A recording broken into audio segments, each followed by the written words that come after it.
Ir reagavimas į Trumpo pezalus, jis ateina, jis pasako, jau viskas, jau rytoj baigiam karą, rinkos į viršų šauna ir auksas, ir nafta. Nafta krenta, aišku, žemynė iš karto. Tai bet matot, dabar yra, Pasiūsim į akmens amžių, nafta į viršų šauna. Nu, tai jisai čia žaidžia, garantuotai, jisai. Ne, tai aišku žaidžia, aplinka tenai su tom. Ir jo artimoji aplinka naudą ima iš to. Nu, ten, matai, ten pavardės tokios, kurie negali žaidėjų ten.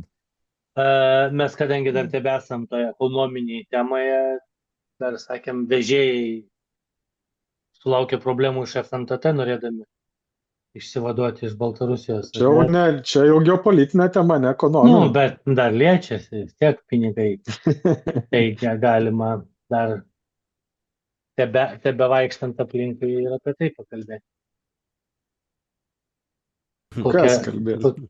O ką čia pasakyti? O ką čia iš tikrųjų pasakyti? Nu, žiūrėk, įstatymas yra įstatymas, o sankcijos tai iš viso yra šventas dalykas. Tai čia kūj be kalbėt, kaip sako tenai. Ne, žinai kaip gyvenime kaip atsitinka. Atvažiavo tas Kaulas, ane, ir pasakė, dabar bus taip. Ir visi supranta, kad taip turi būti. Bet nieks nežino mechanizmo, kaip tą dabar padaryti.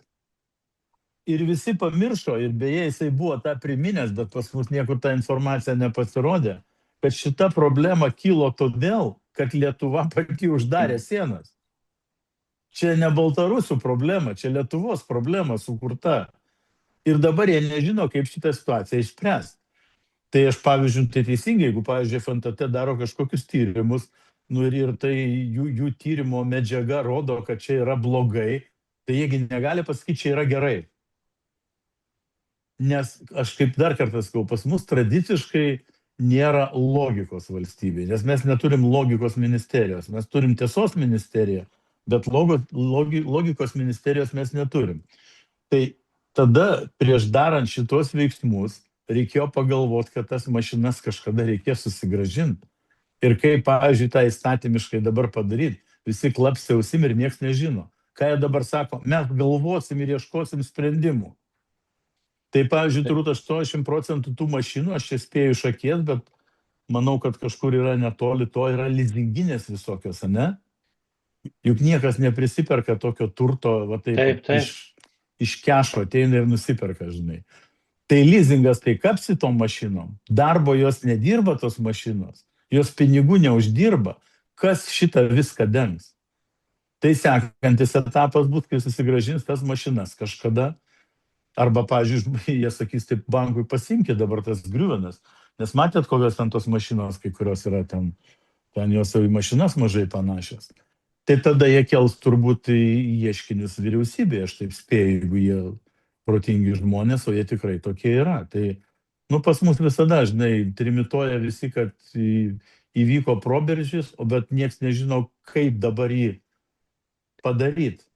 Kaip sustabdyti tą proveržį, dabar nes jau labai stipriai veržėsi tas proveržis. Tai prasiveržia, paskui atgal sunku sukišti, praktiškai neįmanoma. Per daug progreso. Aš suprantu, kad problema yra, kad negali atsiskaityti už tą saugojimą. Pavedimų negali daryti, sankcionuoti tie bankai. Taip. Viskas. Tai ką, žinau, tai Gintarai, sakai, kešų ten, tai gal kešų galima nuvežti, paduoti. O kaip tu kešą Lietuvoj gausi? Kaip? O kaip tu Lietuvoj kešą gausi? Tai kaip? Tai bankė gausi. Kaip? Bankė gausi. Bankė gausi. Pabandyk rytoj dar, spėsi penktadienį. Ačiū Dievui, neturiu tokių rūpesčių. Tai nieko neturėsi ir būsi laimingas. Jo, ir jie galvoja, kad tos sankcijos yra amžinos, uždėjo tas sankcijas čia Rusijai, Baltarusijai ir laikosi įsikandę, kaip sako, kraujas iš nosies bėgs, bet vis tiek nepasiduos. Tai argi sunku sakyti, yra sankcija, bet dabar, kadangi susiklostė situacija, pinigus reikia pervesti į banką, kuriame yra Baltarusijos muitinė sankcija, ta sąskaita, o būtent Baltarusijos muitinė yra uždėtos sankcijos. Tai toks užburtas ratelis gaunasi, kurio niekas negali išspręsti. Nu, kaip čia užspręsti, čia reikia lyderystės imtis, nepamirškit, o Nu jau tai va, lyderystė yra, lyderystės. jau kitam tikslui yra Taip, paskirta bet lauk, lyderystė. atsiprašau, Aliu, bet tai yra perspektyva.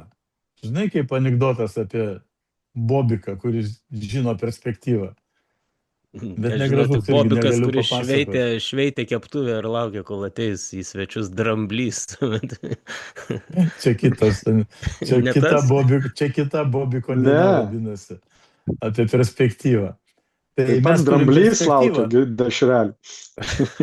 nes tik tai spręs lyderiai mūsų klausimą dėl sukinėjimo laiko ir imsis tada Baltarusijos. Nu, viskas step by step. Taip, negali Šokinėja visko iš tarp- karto daryti. Nu, tai taip. O su Meška jau algoritmus, kažin ten tvarkė, kitam kartui padarė. Tada irgi Meška įbėgus, kai buvo, irgi algoritmus turėjo. Tai kol vėl neatbėgo nauja Meška, mes nežinom, ar Nu, susitvarkė. tai va, įdomu. Jeigu tvarkosi O dabar- taip kaip su Bronais, tai neturbūt. O dabar visai rimtai dar noriu sureaguoti, Gintarai, turbūt tavo Vėl turim pasakymą, tai. kad taip, kad bus pasiūlyta vežėjams kreiptis į vyriausybę, o tada išeis vyriausybės atstovas, va tas Vaitiekūnas ar ta pati Net jis Ruginienė. ministras. Nu, ministras, nu tai vyriausybės atstovas. Arba Ruginienė išeis ir šypsodamas į kamerą pasakys. Tai žinoma, kad vežėjai gali kreiptis į teismą. Mesgi gyvenam teisinėje valstybėje. Taip.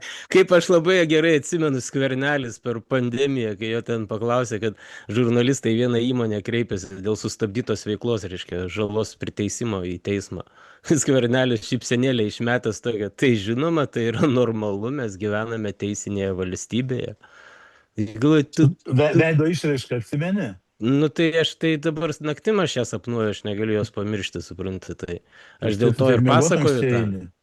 Tai va čia tas toksai, tas ciniškas toksai požiūris visai, nu tu bent jau neparodyk to taip akivaizdžiai, nu pasakyk rimtų veidų, susirūpinusių veidų, jiegi visada, kad mes reiškiam gilų susirūpinimą ir taip toliau, o čia išeina, va ir tokia šypsenėlė išmetęs jisai dar, kreipkitės, mes teisinė valstybė gyvenam. O tu neatsimeni, Alvi, kai jisai apie rezidentus gydytojus sakė? O Tai šito... važiuokit, jeigu norit. Nu, kai sakė, kad čia Lietuvoje jie neuždirba, tai sakė, važiuokit, kur norit. Man atrodo, apie gydytojus ten kalba buvo. Tai. Ai, nu tai jisai apie daug ką sakė, jis ten ką sakė, tai kad čia jų problemos lašinių, kad neužsiaugino, ten verslas kažkas. Nu tai gal tokio verslo ir nereikia, jeigu jisai nesugeba per pandemiją išgyventi, viską uždarė, reiškia įmonė, jis sako, mes negalim, tai sako, čia gal tada tokio verslo ir nereikia, kuris negali užsidirbti, dirbti neleidžia, žinai. Nu, tai, dirbti neleidžia, jau užsidirbti. Nu, ir jisai sako, tai gal ir nereikia tokio, kuris negali užsidirbti tada, kai jam dirbti neleidžia. Tu turi sugebėti užsidirbti tada, kai tau dirbti neleidžia, supranti? Nu, ja.